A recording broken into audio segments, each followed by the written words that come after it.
Fala pessoal, estamos aqui hoje em mais um Café com a Boa. Hoje eu estou recebendo o João Malta, que é um assessor de muito longa data. Quando a gente fala de experiência, a gente tem que falar desse cara aqui na Boa Vista, tá? Então é um prazer recebê-lo aqui, João. Obrigado, seja bem-vindo, viu? Obrigado. João Malta, ele está na Bolsa desde 1976, tá? Ele é formado em administração pelo Mackenzie. Formou quando, João? 1981, 82, por aí. 1981. Então você entrou na Bolsa como estagiário, uma coisa assim. Eu entrei, naquela época não precisava muito, você entrava eu era liquidante de open market, trabalhava na corretora Vetor, aí o cara que eu entrei no Mackenzie, o presidente do diretório acadêmico trabalhava na corretora F. Barreto, me conheceu lá na faculdade e me levou para F. Barreto, aí eu fui para auxiliar de pregão. Ah, foi assim que você entrou? Aí foi assim que eu entrei na Bolsa. Aí daí de F. Barreto, aí fui para Laureano, que era uma corretora que operava forte. Depois aí eu fui para Itaú, fiquei um pouco, só que o diretor de Itaú, um operador de Itaú foi ser diretor da área de ações, porque ele era Charles Waite, ele era Philip, né? Ele era casado com a filha do Calinheiro, ele era o Maluf, que era o governador, e ele me levou para o Banespa. Aí eu fiquei 22 anos no Banespa, corretora. Então a maior parte da sua trajetória foi na corretora Banespa, foi. Legal. Aí depois aí no PDV, que o Quercia quebrou o Banespa, o Marco Alves interviu. Aí a maioria lá teve que entrar no PDV forçado. Aí caí no mercado, quebrei a cara, né, porque trabalhava no mercado por conta. Aí entrei, aí estava querendo, como eu fazia o CATS, quando começou o eletrônico na parte da tarde... Calma aí, João, vamos explicar algumas coisas. Assim, o público hoje é um público mais jovem, né? Uma galera que não sabe aí do que você está falando. Não, por exemplo, você falou que você era liquidante de Open Market. O que é o liquidante de Open Market? O Open Market, então, é como se fosse um diário. O Open Market é uma operação que você fazia diário. Por isso o dinheiro, a inflação é sempre alta, né? Então tinha os papéis da época, era o RTP, Obrigações Reajustadas do Tesouro Nacional, o RTN, o RTP, que é paulista. E era assim, o Credibanco, que era o banco da época, comprava do Cominde, e era assim, liquidação diária, era tudo taxa diária. E só que sem esses papéis você carregava na rua para liquidar. E era muito... E era você que ficava levando. O liquidante era tipo office boy de luxo da época.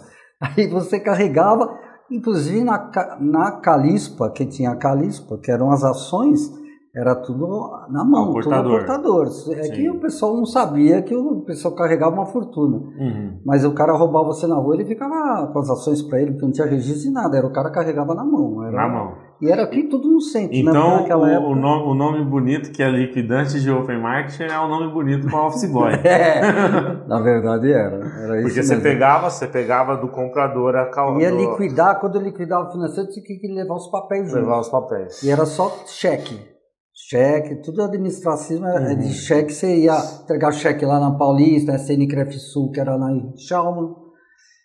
E era assim, vivia o dia inteiro na rua. Você ia do quê? A pé, de ônibus, táxi às vezes. Mas a maioria das liquidações ficavam aqui mesmo, no centro, porque todos os bancos eram aqui. Por exemplo, o banco, a Bovespa aí, que era o Banco Cominde, era o banco mais lindo que tinha, era o Cominde. Nessa sede nova da B3? Nessa sede aqui da B3, era o Banco Cominde, Comércio e Indústria de São Paulo, que era dos Vidigal na época. Legal. Então esse liquidante de Open Market é isso. Era o cara que pegava cautela e levava ali E fazia parte também de cautelas de ações. Ficava carregando aí e também trabalhava de terno e gravata. E andava na rua para ser no calor. Caramba. Era sofrido. Andava gastava sapato, esses Vulcabras da época que a gente comprava. Gastava sola. Você tinha quantos anos, né, João? Eu tinha 18 anos. 18 anos, 18 anos. Até menor, até antes eu entrei, mas 18 anos que eu peguei mais que quando eu estava no pregão já tinha 18. Legal. E você começou no pregão como auxiliar de pregão? Como auxiliar de pregão na F. Barreto. Legal. Aí na Laureano, tinha os antigos da Laureano, aí a gente A maioria dos operadores começaram como auxiliar de pregão, depois foram fazer uma prova que você fazia na mesa do diretor de pregão, né? A prova era assim, sentava 1, 2, esses 2 vão fazia sentado na mesa da secretária do diretor do pregão e tinha as questões, você ia responder, assim que você passava. E aí você virava operador? Aí virava operador. Era assim, fazia, mas era, só que assim, o que era diferente, não é que nem você fazer Dancor, que faz umas perguntas que não tem nada a ver com operacional. Lá, as perguntas eram todas operacionais. Sim. Então, você sabia o que era termo, calcular um termo, né? Tal taxa. Tinha muito termo naquela época e muito financiador de termo no pregão. Sim. E aí eles competiam taxas. E aí você calculava o preço final. Eu já fui financiador, então 1,034. Então, você pegava 1.000 ações a 3,4. Aí você fazia a conta, dá o preço final, você arredonda para cima, 1,0470, 70% é 1,06. Isso. 1,03 e outras perguntas. Depois foram aparecer o mercado de opções, na época que eu não tinha mercado de opções. Tinha um mercado futuro, que era igual como fosse um termo, só que você fazia o volume financeiro, se negociava o mercado futuro de ações, que quase ninguém conhece. Mercado futuro de ações. Antes de opções. Antes do mercado de opções. Então você comprou o papel à vista e vendia a futuro. Mas tinha um valor financeiro alto. Quando chegou às opções, micou. Porque opções não tem um valor financeiro, só quando tem exercício, quando não tem que dar um valor financeiro alto. Antes, tudo tinha um financeiro do mesmo do à vista no mercado futuro. Era um financiamento, era taxa também. Aí eu tinha antecipado também com o termo. Era mais ou menos a mesma coisa. Legal. Então você está antes das opções no mercado. As primeiras opções fortes começou na Petrobras, a Paranapanema, o SH, que era Sharp. A Sharp era aquela marca de maquininha, terminal, maquininha de calcular. Tinha televisão, não tinha da Sharp? Sharp tinha também. Também tinha televisão. Era uma potência a Sharp na época. Cara, o que virou dessas empresas? Virou tudo. Não é que nem eu estava até comentando com você, nós tínhamos 1.000 empresas de capital aberto nessa época. Então você vê que o pregão era um apertado, tinha mais de 1.000 pessoas lá dentro. 1.000 operadores. 1.000 operadores e tinha os auxiliares. Era estupido de gente, 1.000 empresas. E assim, a bolsa, quando eu entrei, ele tinha 12 postos, 6 postos. Aí era tanta gente que eles dividiram, não mudou muito, que dividiram em 12. Cada um virou 2. Então tinha 1, 2, 3, 4 os postos e tinha papel de tudo quanto é tipo de empresa, Farelo, Farol, Ovebra, que tem até hoje. Ovebra ainda é uma... Aí eles quebraram lá no mercado de Chicago, era o chinês, o dono. Se você entrar no site da Ovebra, eles vendem tudo de soja, você compra no supermercado ou em farmácia, que é produto da Ovebra que só mexe com soja. A empresa existe. Existe. Mas não tem mais o capital na bolsa. Não tem mais o capital na bolsa, deu problema para com eles.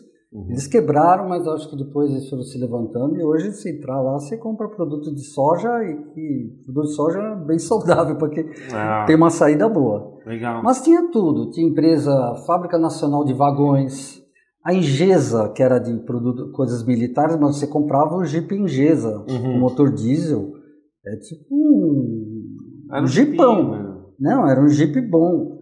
Então tinha tudo quanto é setor. A gente fala que hoje a indústria no Brasil encolheu. Por exemplo, você vê, o Bolsonaro foi lá para o Putin pegar fertilizante. Nós temos 6, 7 empresas de fertilizantes. Maná, Solo Rico, Fertipan, Fertibras, IAP. Tudo quanto é tipo tinha. Você queria som, até Gradiente tinha empresa de capital aberto. Então, tudo aqui no Brasil abria capital. Você acha que, assim, é legal a gente contextualizar, né, e trazer também para a nossa história econômica, porque você pegou esse processo, né? 1976, que foi o ano que você entrou, a gente estava ali no meio da ditadura militar, né? O governo era militar. Esse processo de desindustrialização do Brasil, você acompanhou ele. E o reflexo está na sua fala, né? Você viu a Bolsa de Valores cair de mais de 1.000 empresas de capital aberto para hoje aí perto de 400, né? Hoje tá... Acho que não tem nem 400 não, hoje. Não tem. Nós puxamos no outro dia e não deu 400. Então. Que é um absurdo. Como né? que você viu essa transição no tempo aí acontecendo? Eu acho assim, que os militares, nessa época, que foi até 85, eles se opunham muito à importação. Então eles davam incentivo, como foi a Zona Franca de Manaus, para o pessoal trazer maquinário de fora para abrir empresa. O incentivo era esse.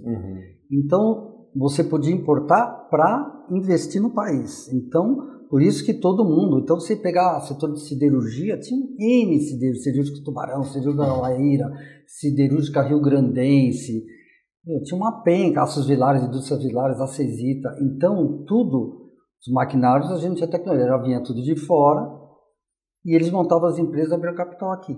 E de todos os setores. O que você quiser tinha de mercado capital aberto, e é o que você falou, Gradiente, de som, Polivox, tudo abrir a capital para poder fazer. Então foi assim. Aí com o tempo, com custos, né, eu sempre falo que o custo do empresário, o empresário do Brasil é herói pelo custo que ele tem para concorrer com os de fora. Custo de funcionário é alto para o chuchu. Então, e aí começaram a liberar muita importação, então as empresas foram micando. Né? Você comprar o produto de fora, então não vale a pena. Então, eu acho que o empresário hoje, desde aquela época, lá nos Estados Unidos, o pessoal prefere fazer 1.000 em vez de fazer 100 produtos. Assim, por exemplo, vai pegar uma caneta. Eu produzo 1.000 e ele tem o costume de vender 100% mais, mas não quer aumentar a quantidade. O americano já produz 10 vezes mais e diminui o spread. Ele produz mais, chama emprego e vende por quantidade. Aqui, o empresário tem medo de crescer, porque não tem segurança de nada, nem jurídica, então ele prefere ficar vendendo o produtinho dele menos e não quer crescer muito, investir muito, porque pode quebrar a cara. E eu vejo isso aqui. E hoje até assim também. Hoje, banco é a mesma coisa. Pô, quantos bancos tinha? Banco Ali, Banco Econômico, Banco Crefsul, Banco Cominde, Banco Auxiliar, Nacional, tudo tinha. Foi encolhendo. Hoje é um país que 220 milhões tem 3 bancos de varejo privado. Você acha que o que aconteceu foi que as empresas desapareceram ou houve uma consolidação em seus mercados? Teve uma consolidação também. Teve os dois. E muitas... É que a parte da indústria realmente, a indústria saiu, né? Saiu. Essa indústria pesada aí, ela saiu, né? Nossa, Aços Vilares, Indústrias Vilares eram empresas gigantes, até na Marginal, quem é antigo, tinha aqui como tinha a Caterpillar, que era americana, não era capital aberto, mas americana dos tratores, aqui na Marginal, perto da Interlagos, Aços Vilares, Indústrias Vilares, era tudo empresas gigantes e... Não sei o que vai acontecer, eles foram encolhendo, até fechar. O pessoal falou, micou, vai embora. Muita empresa, né? Nossa, mas centenas de empresas foram encolhendo até sumir. Algumas saíram do mercado e ainda existem. Então, você puxar assim, tem várias. Tem antigas que resistem, né? De celulose mesmo tinham várias. Hoje nós temos a Klabin Suzano praticamente, a Irani, que é antiga. Né? Celulose Irani, que encolheu também de tamanho. Sim. A Irani era muito maior do que eu acho que é hoje. Mas ela deve ser meia familiar, talvez. Sim. Então ela, quando os caras são antigos, eles... Como tinha de têxtil, tinha Schlesser, tinha, que acho que até tem, Capital Bel, mas não negocia nada, Textil Renault, era uma infinidade de empresas. Legal. E é com tristeza que eu vejo porque o mercado a privada, né, que gera emprego é a empresa privada. E é engraçado, né, porque a gente olha que naquele tempo a gente tinha ali mais de 1.000 empresas, mas o volume da bolsa não era tão grande, né? A gente olha comparado os volumes de hoje. Sim, mas não sei, precisa ser um estudioso para atualizar da época para hoje, porque o volume não sei se era tão menor que hoje, não. Financeiramente, mas que eu sei também. Eu já presenciei 2 desvalorizações na moeda forte. Era 5.000 cruzeiros, virou 5.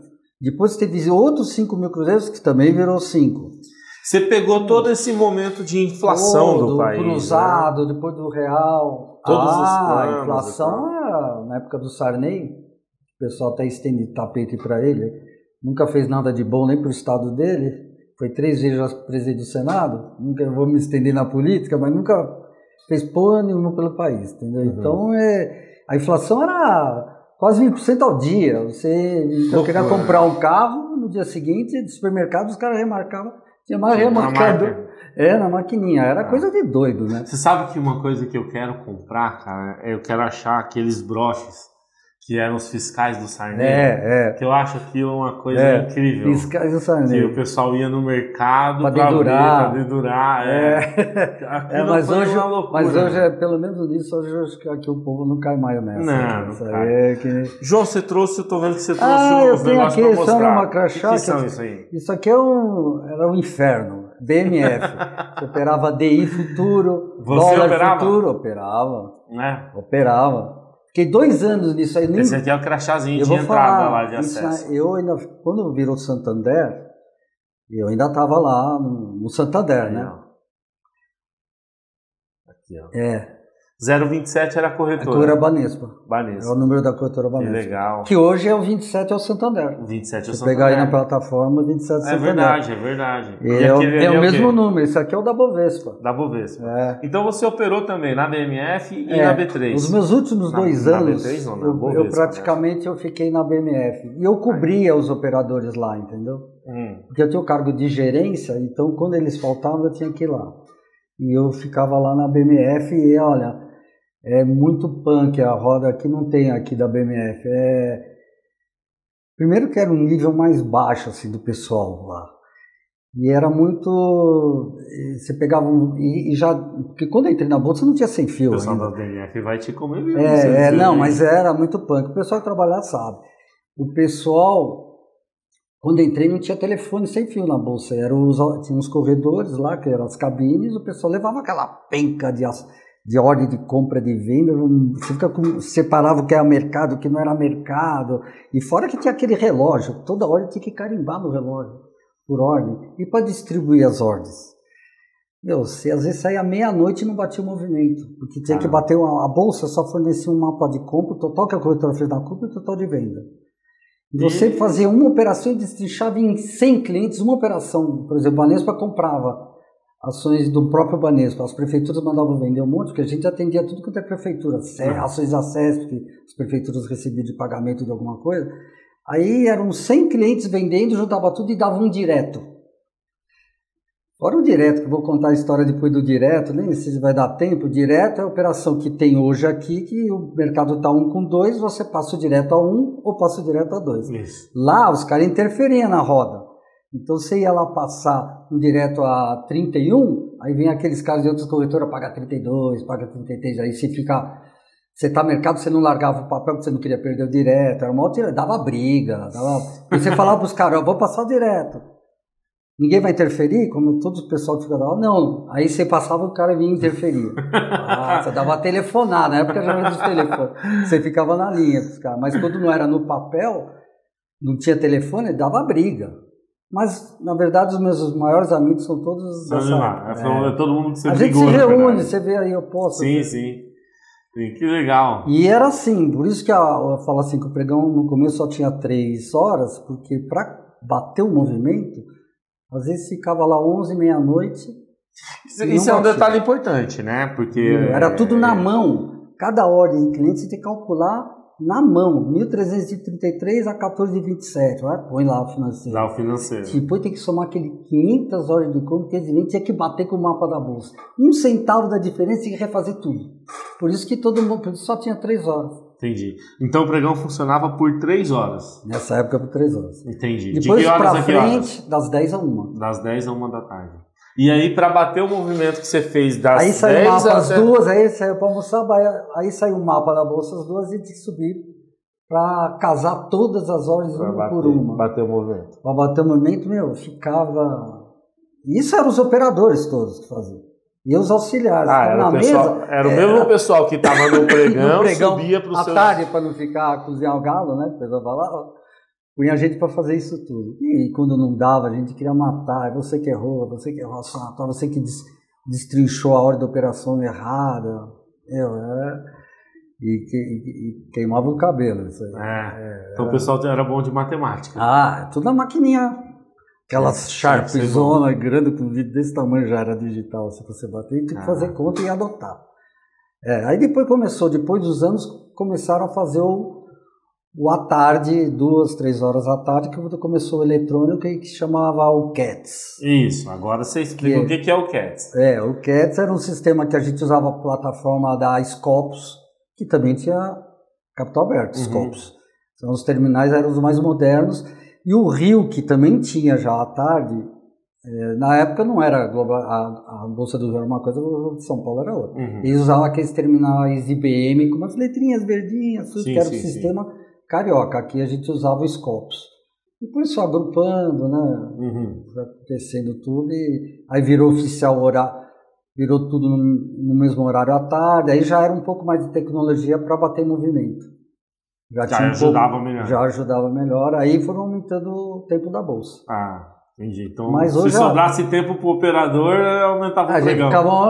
Hoje ele ficava ainda almoçando 2, 3 horas. João, e na época, assim, você como operador, você tinha a função de também captar cliente? Não. Nessa época não, era pessoal da mesa, a gente só fazia o operacional praticamente. Porque aí não tinha tempo, né? Fazia pregão, depois começou a ter o pregão depois das 2 do Viva Voz também e o eletrônico. Mas tinha, aí fizeram das 2 às 5. Aí a gente ficava o dia inteiro no pregão. Tem até uma lanchonete lá dentro, você comia lá, a maioria muitos não saiu para almoçar nada. Até que começaram a fazer sem ter o intervalo de almoço. Aí fazia o pregão direto. Aí ficou. Aí os últimos 2 anos que fiquei na BMF, que eu ia voltar, que é o inferno, né? Porque eu já tinha telefone e você fica com tesouraria direto ligado. Você ficava nas tesourarias dos bancos, né? Tem que explicar pra galera. Tesouraria, eu ficava... Só que assim, tinha eu mais 2 lá, e a gente tinha um lá que a gente pegava, que não vou nem falar o nome dele, o cara da mesa. O cara da mesa, gente boa. Eu queria socar ele, né? Porque cara folgado. Era tipo assim, eles ficam na mesa, você fica lá, quantos lotes tem? Aí você tem que cantar tudo. Toma! Aí você cantou que tinha 500 lotes de DI, só que assim, quando você vai fechar, o scalper já fala, não vendo mais, sabe como Calei é que é? O book aqui. Você tá drogado. E tem os papagaios dele. Que ele tem outros que ele fica ligado comigo, mas hoje ele vai operar comigo, mas ele tem uns 3 papagaios que ficam também passando. Pô, você não fechou, você tá dormindo. Eu nem comia, passava mal, embrulhava meu estômago no dia que eu tinha que ficar com esse cara. É mesmo? Ninguém eu não dormia à noite, eu ficava assim, embrulhado, o dia de eu ficar com o cara. Ele faz rodízio. Estressado. Estressado. Caramba. Você sabe que eu não cheguei a trabalhar nessa época, mas eu cheguei a atender instituição também. E aí uma coisa que era engraçada é que a gente ficava cantando pro cara o pregão, e era uma caixinha assim, e esse cara ficava eu tava plugado numa das caixinhas do cara. O cara tinha várias ali, né? Então assim, ele fica escutando, eles ficam assim, né? Era. O duro é isso, né? Você tá lá se matando, eles ficam na mesa lá assim, às vezes não tá fazendo nada, você fala, posso ir no banheiro? Não pode. Não, e é assim, você não podia beber água. Quando você ficava com o cara, ele até... E você tava lá cantando. E às vezes parava... Não, às vezes ele fica o dia inteiro cantando e não opera nada. Não opera nada, isso aí. Porque ele tá em outra ponta. O Santander operava com várias pontas, liquidez, capital. Eles operavam com várias. A gente ficava sabendo porque a gente trocava ideia lá embaixo com os outros caras. Eu lembro de ver o operador assim, né? E o cara cantando, aí o cara parava assim e ia dar um gole na água. Aí o cara abria a caixinha e falava, quanto tá? Tá quanto? Não, o cara tá tomando café, foi no banheiro e deixou você de papagaio lá. Isso Aí tinha um mercado, porque na verdade a BMF, quando começou, que era nesse prédio, era lá no quinto andar para baixo, mas no começo a roda saía até pra rua. Porque era no terra ali, quando você vai na Praça Antônio de Prado. Ali na frente, né? Saía na rua. E no fundo, que é o original, era onde negociava boi, né, milho, negociava essas... A parte agrícola. É a parte agrícola, foi o começo. Depois que começou o índice futuro, aí a Bolsa queria pegar para ela o índice futuro, que é a Bovespa, na época ainda não era agrupada, né? Aí não deu, aí ficou o índice futuro negociando lá, e a Bovespa queria que negociasse também aqui no pregão índice futuro, né? Aí ficou lá, acabou indo DI, dólar, começou lá, e os volumes eram triplo da gente, porque esses volumes são estratosféricos. Porque o volume de DI, é muito alavancado. Nossa, são volume de contratos. Os contratos são um contratinho de dólar hoje, acho que é 50 mil dólares. 50 mil dólares. Um contrato. Imagina negociando zibilhão de contratos. Isso aí. Porque a margem é pequena, né? Você chama pouca margem para E negociar os scalper, né? Que depois acabaram aí na hora que juntou tudo. Porque o scalper qual que era a função do scalper no pregão? Na verdade, era para dar liquidez. Na verdade, a maioria... Mas ele era uma figura da própria BMF, né? Não, ele comprava o título. Tá. Ele comprava o título. Eu tive um título até de café, só de que eu operava só agrícola.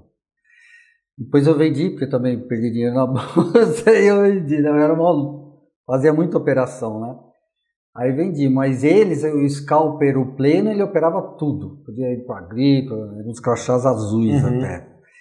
Só que, na verdade, eles eram mais para pegar ficha, né? Então, tipo assim, eu sou do Santander, tenho tanto para vender, a tal preço, aí ele tinha um tomador mais alto lá, em vez de eu vender, os operadores lá passavam para o scalper, e o scalper quem vendia. Na verdade, eles eram mais pegadores, eles ganhavam dinheiro assim, na verdade. Não é operando para eles mesmos, nem dava liquidez, era para ser. Aí, tanto que quando foi virar um SA, né, um capital aberto, a bolsa, eles compraram todos os títulos dos caras. Todos que tinham títulos saíram bem. Verdade. Saíram bem. Foi a época da desmutualização das bolsas, né? Lombardi, tinha um português, tinha Lombardi, tinha um português aqui da Bovespa e um português da BMF. É porque na época, eu lembro que foi 2005, 2007, acho que foi 2007. Que teve processo de desmutualização da Bolsa, né, que houve a compra dos títulos deles, as corretoras viraram uma empresa, e aí passou 2 anos, a B3 abriu capital, passou mais 6 meses a BMF abriu capital, depois elas fizeram a fusão. Né? E eles compraram todos os títulos. Porque daí virou uma empresa, né? Hoje é uma corporation, eu acho que maior depois não acionista. tinha mais, o Viva Voz ia acabar mesmo, então não tinha por que eles ficarem lá, mas era um empecilho para eles. Você acha que foi ruim o Viva Voz ter acabado, João? Eu sou um saudosista, né? Era assim, desgastante, mas, era uma festa, né? A gente fez muito, assim, minhas amizades são todas dessa época, eu encontro com várias, a gente faz encontros. Podia ter ficado igual em Nova York, né? Porque em Nova York você tem hoje acho que não tem mais. Talvez em Chicago tem mas tem aqueles pitches, né? Onde ainda tem. Do Dow Jones, né? Dow Jones, Ainda tem, acho que os pitches, mas não tem, assim, desmovimentação. Acho que a maioria eles pegam lá papelado, mas eles também... Sim.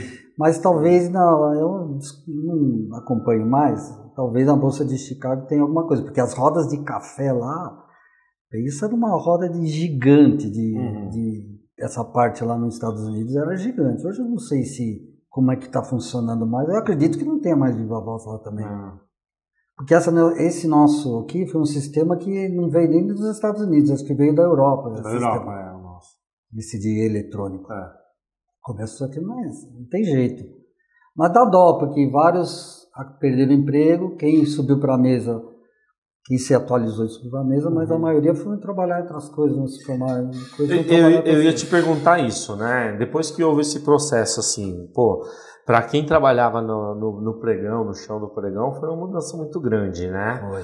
Como é que foi para você fazer essa transição? Não, eu saí, eu fui para comércio, fui não sei o quê, depois eu voltei para o mercado. Aí fui trabalhar na Solidez como autônomo, corretora Solidez, que é do chinês. Eu sei quem é. Do chinesão lá, que ele era médico, né? Mas também se metia, porque o que tem de médico que opera, brincadeira, opera mais no mercado do que opera na mesa de cirurgia. Na mesa de cirurgia, que são viciados em mercado financeiro, os médicos. Né? E aí depois eu fui rodando, procurando porque eu sempre trabalhei na digitação quando era do Cats, né? Aí fui na Elite, e o que eu vi lá? O Barsi, que eu trabalhei muitos anos com o Barsi lá no Viva Voz. No pregão. E eu fazia muito o mesmo posto que ele. Então eu tinha muito papel, que o Barsi sempre foi um expert no setor elétrico. Ele escrevia para a CESP, e eu recebi muitas ações da prefeitura da CESP, ON, Paulista de Força e Luz. A gente recebia, porque as prefeituras recebiam, acho que era a parte de pagamento do governo, davam para as prefeituras, e a prefeitura vendia no mercado, vendia tudo para mim. A prefeitura, em vez de receber em dinheiro, recebia em ações. E depois... Né? O custodiante era o Banespa, que era onde você trabalha, e aí o Banespa era o veículo de negociação, né? Passava a ordem para vender. Porque a prefeitura não tinha interesse em ter as ações, ela queria fazer o dinheiro, né? Então eu fazia muitos papéis. Você que vendia essas ações no mercado. Eu que vendia as ações. E aí a ponta compradora, uma delas era o Barsi. Uma delas era o Barsi. Então foi assim, então a gente ficava ali e ele sempre foi tipo um autônomo. Entendeu? Então ele sabia várias coisas que ninguém sabia, né? Que ele lia o estatuto então ele pegava acesso para onde trocava em PN, tinha essas coisas que uma vez por ano você podia trocar as ordinárias por preferenciais, e coisas que ele sabia no estatuto e a preferencial, e ele que dava liquidez, entendeu? Ele comprava para depois. E a ordinária era um preço, se eu não me engano, muito menor, e não tinha liquidez, porque não tinha no mercado. E a ordinária a preferencial valia tipo 2 vezes. Exatamente. E ele comprava que não tinha liquidez. E você vê, né? Não é uma questão de informação privilegiada, né? Uma questão de conhecimento. Porque o Barsi ele sempre viveu no mundo dos analistas, né? Ele era um analista, na verdade. Né? Mas você acha que tem analista tão bom assim? Hoje? O Barsi? Hoje eu acho que não tem. Hoje eu não gosto de falar mal de hoje, né? Porque ainda vivo no mercado. Mas hoje, você pode pegar e ler todo dia preço-alvo das ações, um chutômetro. Sabe, que ano é isso? É 2050 que vai bater esse preço? Cada um posta o que eles querem. Cara. Então eles dão altos chutes, que eu acho que devia ser proibido, né? Porque isso é uma tendência horrível. Não, preço... alvo é tal preço. Cara, o papel tá 20, tem preço-alvo 40. Baseado no quê? Que vai dobrar de preço? Eu acho que é uma enganação isso aí. Então, você põe, você tem que pôr mais ou menos o porquê que vai bater. Eles dão chutes estratosféricos. Eu acho que hoje em dia, analista tem demais, tudo assim... Avoado. Tudo avoado. Eu acho que é difícil, porque assim, até fazendo um gancho, né? A gente aqui é um escritório de investimento, né? E, eu vejo a turma aqui se empenhando muito em ler o estatuto da companhia, conhecer a empresa, fazer aquilo que o Barsi faz, né? Que focar ali nos dividendos, entender o fluxo de caixa da companhia, saber o que o negócio... Tem que estudar bem. E engana, hein? Engana até os melhores. Então você vai numa empresa tipo Paranapanema, você vai lá, a empresa tá enorme, linda, voando, e você vê os resultados da companhia são horríveis, né? Os resultados horríveis, então você tem que olhar muito dívida, porque o que quebra muita empresa é dívida grande, cara. A dívida grande, o banqueiro é ótimo, né? Porque ele vai se enrolando no empresário, o banqueiro trabalha no banco, mas sempre foi assim, não é porque é de agora. Então, empresa muito endividada pode estar voando, porque se ela tem muita dívida, a alavancagem da dívida é muito grande. Não, e o custo, né? O custo da dívida. O custo da manutenção da dívida no Brasil é muito alto, né? Agora com a gente não, nessas taxas que estão. Você sabe que eu estava olhando. A gente pode ver agora aí papéis que a gente acompanha, que a gente está aí sofrendo, tipo, gozando a vida. Empresas endividadas. Empresas altamente endividadas. E que está buscando realmente desalavancar, né? Porque tem que desalavancar para fazer dinheiro e para quitar a dívida. Porque o custo da dívida está Porque depois o banqueiro pressiona o empresário. Porque o banqueiro fica com medo da empresa micar e ele não receber nada. Então ele faz uma pressão até o cara estar acuado. Então empresa que tem muita dívida, eu acho assim... É um negócio arriscado, né? Então os setores que a gente procura mais é do banco, né? Setor de energia que não vai parar, por mais que aconteça, não vai parar de ter energia. Os outros setores tem que olhar cada um, né? Celulose, né? Tem a sua época boa para comprar, que não são papéis que oscilam muito. Mas tem duas épocas por ano que dá um estirão, mas você tem que pegar uma época que ela caiu bem, então você tem que... Porque eu sempre falo, não adianta você querer acompanhar todos os papéis da bolsa. Você tem que pegar alguns bons, você vai escolher 10 bons e você foca nos preços que ela vai, no mínimo, geralmente ela tem um range ali que ela trabalha. É isso que você tem que acompanhar. Não adianta você querer comprar e chegar a dica de todo mundo e comprar papel que qualquer um, que você não sabe a história, não sabe a história da empresa e você quebra a cara. E às vezes um papel aleja você em tudo, nas outras todas, um só. Queria saber como que você contasse um pouquinho da sua experiência, até para as pessoas verem que nem tudo são flores, até o cara que está no dia a dia ali. Já quebrei na bolsa, já ganhei muito dinheiro, já quebrei. Então, quem opera muito day trade tem que ficar esperto, porque assim, é meio que uma ilusão, né? É tipo... caranguejo, ganha 2 passos para frente, 3 passos para trás. Você sabe que eu sou mais radical com o day trade, né? Eu acho que não tem que fazer e ponto, cara. Não, dá até para fazer. Não dá. A gente, ó, João, eu vi uma estatística da bolsa aí que num ano 99% das operações de day trade dão errado. Não, deu errado. Pô, mas é que as plataformas, tá cheio de plataforma, o cara vende milagres aí, tá cheio de plataforma. Mas aí você pega um estudo desse, feito na B3, pela FGV, e você vai falar assim, não, eu sou 1%? Porra nenhuma, você sabe o que é? Eu vou falar, eu já tive clientes até na própria Banespa que quebraram, porque todo mundo fala pro cara, para. E o cara não para, nós temos um cliente assim aí, é viciado, ele vira, é como se fosse um jogo. Vai jogar em cavalo, o que é melhor, cara. Pois é, né, cara? E o cara fica completamente obcecado por aquilo e não para. E ele perde quase tudo e ainda pega o dinheirinho e vai querer começar. O cara fica doente. E é triste porque, às vezes, assim, a gente tem algumas coisas, algumas normativas em cima da gente, né? Então, por exemplo, se um cliente está operando lá e a conta é só dele, cara, você não pode fazer nada. Tipo, é direito do cara fazer o que ele quer com o patrimônio dele. Então, você não pode pedir para a família, você não pode avisar uma esposa, não pode fazer nada. Né? E a gente vê, cara, assim, patrimônio sendo dilapidado. Acaba com a família. Acaba com a família. Acaba com a família. Assim, não é um, nem dois. Não. Essa e não, é duro que às vezes o cara esconde da família. Esconde da família. Ninguém sabe. Não, e antigamente, já porque isso não é de agora. O cara operava o nome da mulher, o nome dos filhos.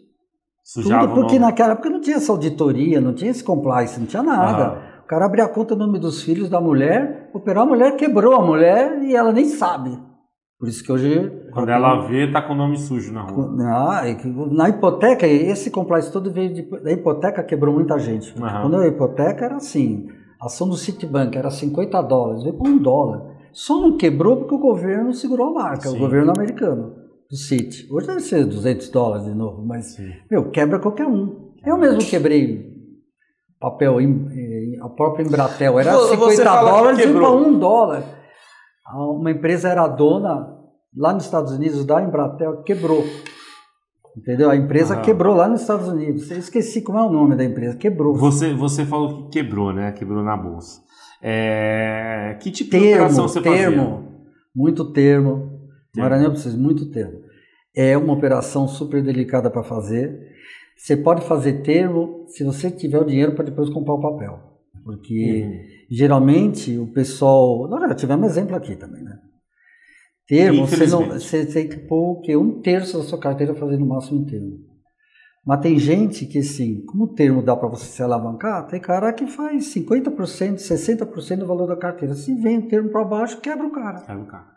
E eu já vi papéis assim, Vale do Rio Doce, era tipo 40, 50 reais, veio para 10, 15 reais na hipoteca. O cara tá internado. Vale na máxima, bateu 100 pau. Tá 52. Como é o risco de 55. Você vender muito, por exemplo, quem opera opções, e vender muita put. Muita put. Porque se dá uma guerra que não é difícil ter, dá uma dor de barriga, o cara tá vendido em put que era 10 centavos de... Pô, o papel cai, a put vira de 5... Quando vira 10 reais. Eu já vi opção de vale de 10 centavos virar assim, de 10, 20 reais, porque... Eu da vez que quebrei na bolsa, eu quebrei com opções. Mas graças a Deus o dinheiro era pouco, né? Então se você fala quebrou porque perdeu tudo.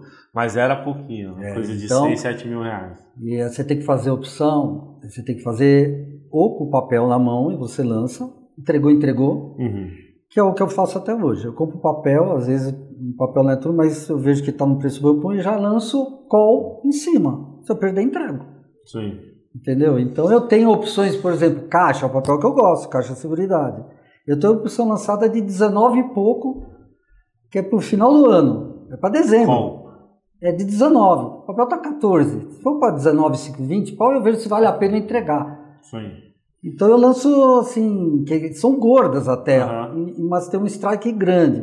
Ou você compra no intuito de financiamento mesmo, vai competir com a renda fixa. Sim. Compra aí Banco do Brasil a 30, a 28, lança de 29, gorda, que é para perder e ganhar a taxa, porque você ganha até mais do que está dando aqui.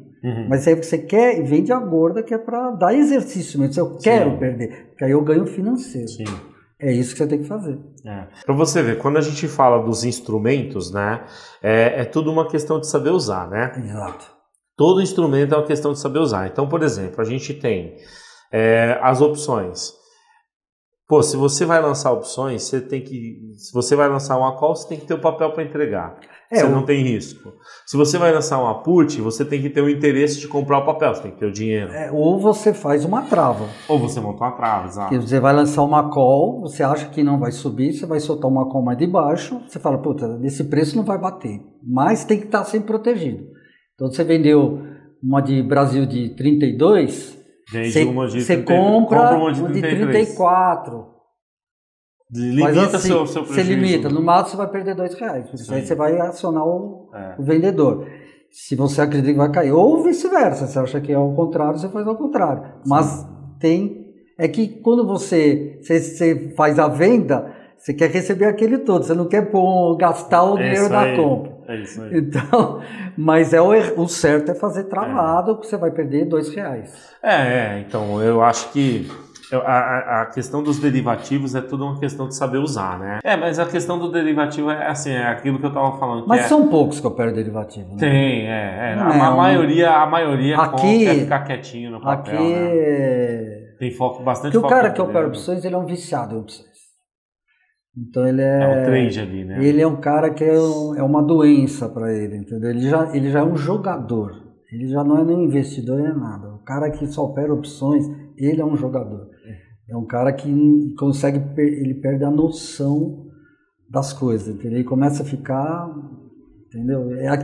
Sabe aquele cara que todo mundo fala não e um de sim, ele só vai naquele um. E o resto não interessa para ele, então ele já é doente. Desculpa eu falando, tá cheio de doente no mercado. Tá, pô. Você tem cliente aí que é doente?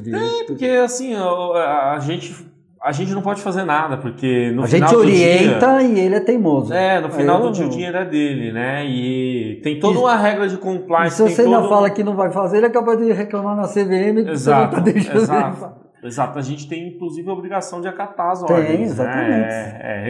Regulamentação isso daí.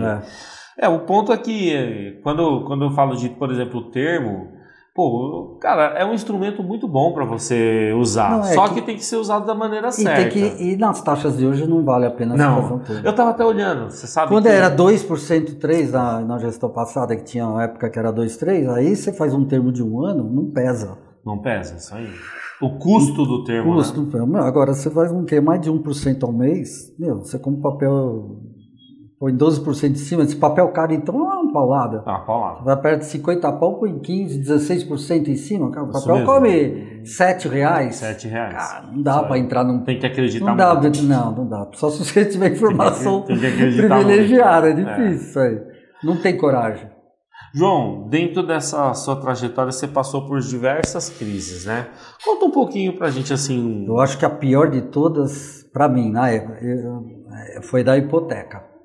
2007? A da hipoteca acho que foi pior que a da pandemia. É mesmo? A da hipoteca caiu a casa assim, porque os Estados Unidos derreteu. Cara. Aí é dinheiro do mundo inteiro derreteu junto, entendeu? A da hipoteca... O problema durou, né?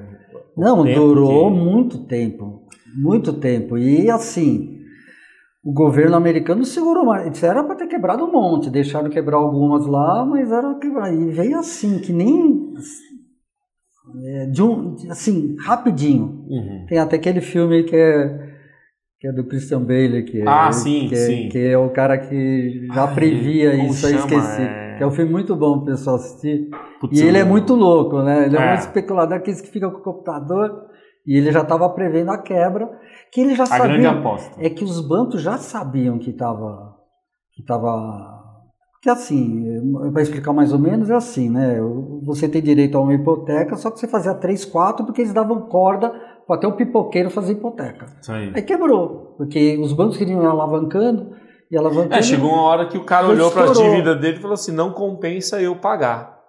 Né? Porque toda a hipoteca lá tem o imóvel como garantia, né? Então, o que o cara olhou? Ele olhou que a dívida dele estava valendo muito mais do que o imóvel que ele tinha na mão.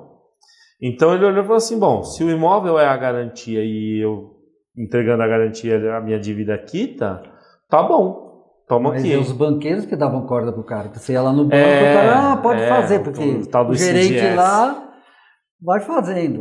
Porque queria alavancar a economia, entendeu? Só que quebraram a cara. Mas foi um baque aqui que assim... terrível. João, eu perdi, foi, né? Você sabe que foi na queda do... E não teve ação, não teve ação que segurou, nada. Eu tava comprado em call de Petrobras, até a tampa. E aí, com quase todo o dinheirinho que eu tinha, né? Na época eu trabalhava como garçom e tudo, juntava uma graninha e aí, fiz um curso de trade lá, desses barrela aí, e, fui inventar de comprar opções. Peguei todo o dinheiro que eu tinha e comprei opções. O Lehman Brothers quebrou. Eu nunca tinha feito aquilo na minha vida. Você perdeu tudo. O Lehman Brothers quebrou, cara. Assim, eu vi cair 70% a opção. Eu falei, meu Deus do céu. Assim mesmo. Assim, não era muito dinheiro para mim, na época era óbvio. Mas imagina no montante... E teve país, não foi só os Estados Unidos. Por exemplo, a Espanha... É um país que usava muito o mesmo sistema americano, como já tinha o euro, né? A Alemanha, que era o país que segurou nas pontas essa crise, cara, porque a Alemanha segurou, a Espanha quebrou, cara, isso aí.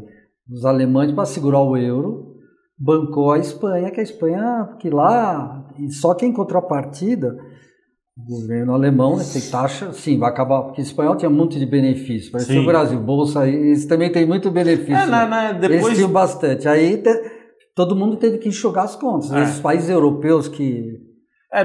depois veio, tipo, né, essa Grécia, crise, a Grécia foi Espanha, outro que tinha um monte de benefícios, falou, tudo bem, a gente salva vocês, só que você tem que cortar tudo, porque não dá para sustentar, não existe país que aguenta só benefícios públicos, meu. Então você acha que a crise de 2008 foi a pior que você pegou? A que eu peguei. E o Nadinaz? O Nadinaz foi, mas não tinha muito brasileiro que aplicava na bolsa. O povo que aplicava apenas esses fundos 5-7, que eram os benefícios para você comprar ações, era um incentivo. era gerido pelos bancos, os fundos 5-7 tudo operava, tinha umas mutretas também, né? Tudo tinha mutreta, os fundos, né? E não tinha tanta pessoa física, né? O mercado de ações, nessa época até era pior ainda, tinha pouco, era tudo, sabe, poucas pessoas mexendo no mercado. Mas ele quebrou, mas assim, foi coxinha, né?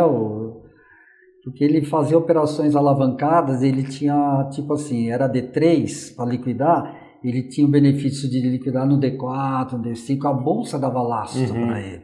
Aí brigou lá com o Eduardo Azevedo, lá, Eduardo Rocha, eu acho que um brigou com o outro, ele tirou, de repente ele tirou quebrou o cara, porque ficou com um monte de ponta aberta e arrastou um monte de corretoras na época junto com ele.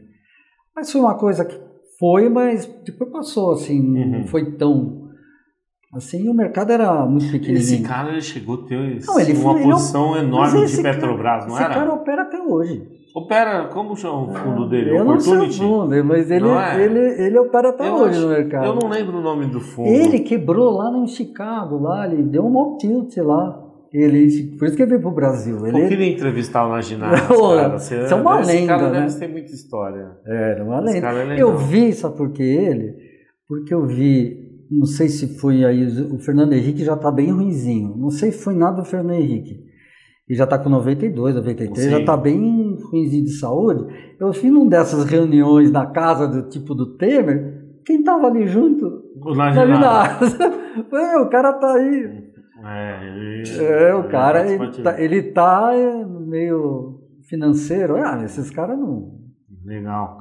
João, e você é um cara que, entrou no mercado em 76, passou por várias reviravoltas no mercado, passou por várias reviravoltas também na carreira, né? Hoje, você vê assim, qual que é o maior desafio do mercado hoje para a gente ser um mercado pujante, um mercado... Você está falando em número de pessoas? Assim, no geral, assim, qual que é a opinião do João, assim, olhando para o futuro do mercado, né? Eu acho que a Bolsa ainda privilegia muito os banqueiros. A Bolsa não é do lado do pequeno investidor. Todas as decisões, você pegar, antigamente...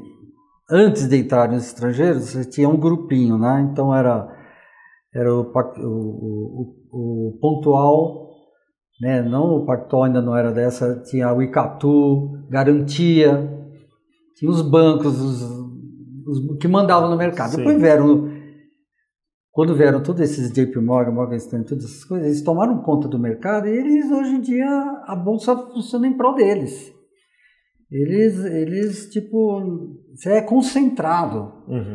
A gente fala, puxa, tem que eu compacto até com o que o Barsi fala, o aluguel de ações é um negócio muito nocivo, né? Nocivo. Tinha que ser, no mínimo, de ser depositado com papéis, não com títulos públicos. Então, os bancos têm aí, para eles, dinheiro... Infinito? Para nós é infinito, perto do nosso, dólar a 6, então... O cara tem um monte de título público aqui, margeia e aluga o que quer, dá umas taxinhas de nada hoje. Eu não sei qual é o benefício do acionista em alugar. Realmente hoje não compensa. Só que já está lá, fica, mas isso aí você vê que quem aluga são eles mesmos. Eles que sabem quando vai ter fluxo central de dinheiro, quando não vai ter, mas fica na mão de 10, 15, talvez 20, mas do universo... Muito pequeno. Pessoa física só sofre aqui. Eu acho que isso aí não é um engrandecimento da Bolsa. Eu acho que a B3 não faz um serviço bom para a pessoa física. Eu acho que ela peca nisso aí. Você acha que uma estratégia com foco em dividendo, igual é a do Barsi hoje, para a questão de construção de patrimônio, você acha que para o cara que olha para os próximos 20 anos... isso sim. Faz sentido? Eu acho que faz. Empresas boas, não se aventurar em papelzinho de dica, que do mesmo jeito que a gente dá dica, tem as plataformas todas aí que tem 1 bilhão de plataformas, fica indicando papel. Não, compra por exemplo, hoje nós estamos mais nas elétricas, na situação do nosso governo maravilhoso atual, nas elétricas e nos financeiros, porque banco aqui nunca perde dinheiro, né? Difícil. Os que perdiam quebraram e saíram fora e foram papados pelos grandes aqui. No setor bancário, agora está quem sabe do negócio. Né? Exatamente. São os que foram, que também tiveram muitos benefícios políticos, né? Você viu, Itaú comprou vários bancos na Bacia das Almas. Na Bacia das Almas. Então, assim, o cara que compra, eu falo sempre que eu vendo, você tem que ter paciência e disciplina e não ficar olhando para o valor da carteira. Então, você tem que olhar aquele lá, nossa plataforma, proventos, quanto você recebeu por ano de média. E a sua intenção é ter mais, aumentar, ir reaplicando e pondo dinheiro de fora se você puder, ir reaplicando para você ter mais quantidades, porque a sua média mensal, depois você não vai ligar se a sua carteira vale 2, vale 4, quando você sabe o que é mais ou menos o que aquela empresa paga, e mensal você está em casa e não liga se a taxa de juros está 1, que está todo mundo numa renda fixa, claro que está maravilhoso, 15, 16, que a inflação para mim é uma mentira, assim, a inflação é aquilo que a gente vê, né? A inflação é o que você reajusta dentro de casa. É o plano de saúde, toda a conta para quem tem colégio, não é 5% que acha que está estourando. A inflação é muito maior. Muito maior. Muito maior que isso. Então, esse rendimento de 10, 15, o pessoal acha que está ganhando dinheiro.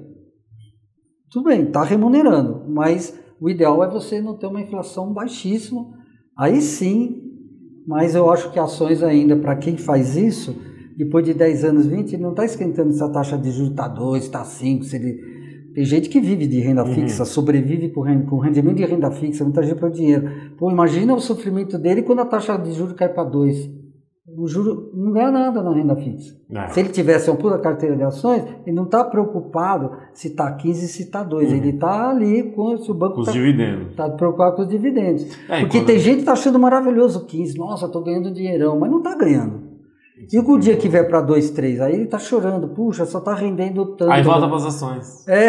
Aí volta para as ações quando já estiver lá em cima. Porque o dia que caiu os juros, aí já vai pagar tudo caro, essa Jornada Nacional, a Bolsa bateu recorde, aí vão tudo comprar a 150 mil pontos.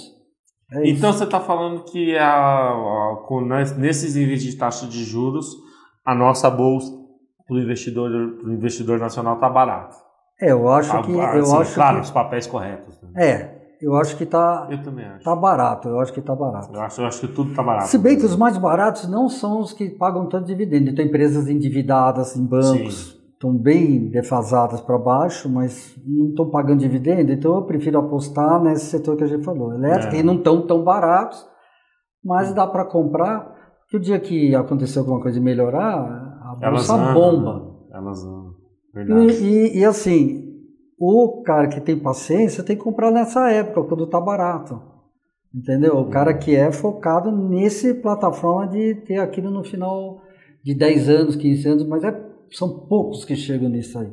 Eu tenho alguns que estão nisso aí já e que... Estão sossegados. Estão sossegados. O cara já tá nadando de braçada. O dividendo já cobre a vida. Já cobre, o cara tem 100 mil reais, 120 mil por mês. Ele não está preocupado com nada. Verdade. Quando ele deixa no CDB diário, porque quando cair ele compra de novo. Compra mais. Porque o cara que já cresceu nisso e ele já é o pessoal mais velho. Qual que é o seu cliente mais antigo, João? Assim, quantos anos tem? Quantos anos tem e você atende a pessoa? Eu tenho vários que atendo já há 15, 20 anos, né? 15, 20 Edson, Edilson. Não precisa falar o nome, não, só para dar um... Tenho que fala comigo já há muito tempo e eles são totalmente focados nos dividendos. Legal. Eles já têm...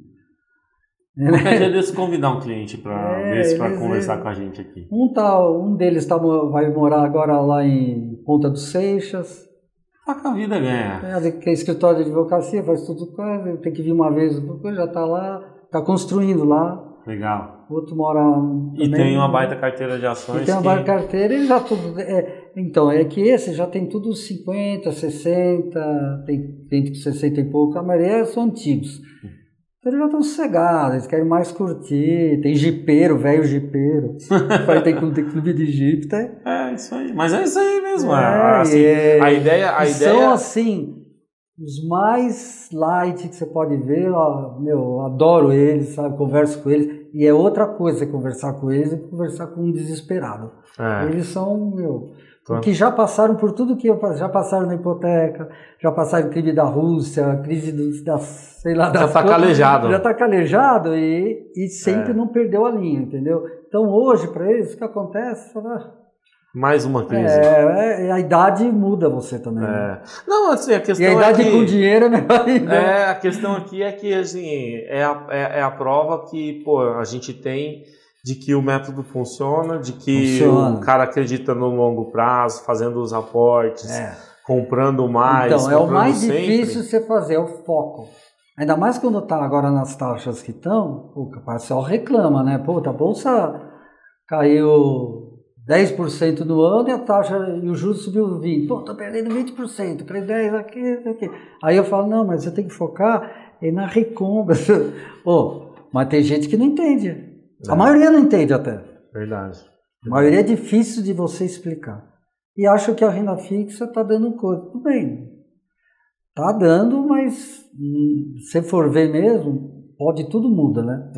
No final do dia vai muito do que é o plano de curto, médio e longo prazo do cliente, né? Às vezes também se o cara tem um horizonte muito curto de investimento, quer fazer vai comprar uma casa, vai fazer alguma coisa assim. E a educação, por exemplo, esses clientes velhos, os filhos, já também tudo estão nas ações, porque o pai já criou e educou ali. Então você vê vários os filhos.